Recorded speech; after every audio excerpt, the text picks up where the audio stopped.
పటేల్ నవోదయం party అధ్యక్షులు తెలంగాణ. గత 8 సంవత్సరాలుగా చిత్రపూరిలో జరుగుతున్న అవినీతిపై చిత్రపూరి పోరాట సమితి మరియు చిత్రపూరి సాధన సమితి ఆధ్వర్యంలో మేము పోరాటం చేస్తున్నాము. అవినీతిపై ప్రక్షాళన జరిగి పేద సినిమా కార్మికులు, నిజమైన సినిమా కార్మికులకు ఇల్లులు దక్కాలని పోరాటం చేస్తున్నాము.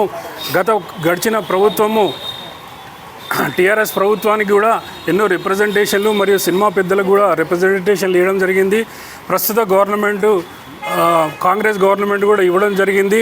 వారు మేనిఫెస్టోలో చిత్రపూరి అవినీతి ప్రక్షాళన జరుపుతానని మేనిఫెస్టోలో పెట్టడం జరిగింది. ఇంతవరకు సంవత్సరంన్నర కాలం గడుస్తున్నా కూడా ఇంతవరకు అవినీతి ప్రక్షాళన చేయట్లేదు రేవంత్ రెడ్డి గారు.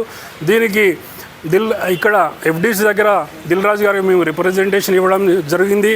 దిల్ రాజు గారు మీరన్న చొరవ తీసుకొని రేవంత్ రెడ్డి గారికి తెలియజేసి మా అవినీతి ప్రక్షాళన జరపాలని మీ ద్వారా కోరుకుంటున్నాము. అదేవిధంగా గత 7 రోజుల నుంచి సినిమా కార్మికుల వేతనాల పెంపుకై 30% పెంపుకై అందరూ ధర్నా చేస్తున్నారు, అందరూ స్ట్రైక్ చేస్తున్నారు. కాబట్టి మీరు చొరవ చూపి ఫిలిం ఛాంబర్ వారితో మాట్లాడి ప్రొడ్యూసర్ల పక్షాన మాట్లాడి మీరు సినిమా కార్మికులకు 24 క్రాఫ్ట్లు ఉన్న వారికి 30% వేజెస్ పెంచే దిశగా మీరందరూ కృషి చేసి మాకు సినిమా కార్మికులు న్యాయం చేయాలి.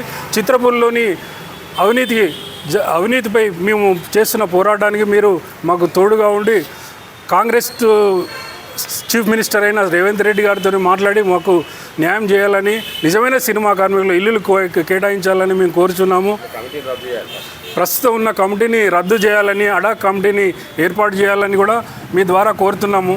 Thank you so much.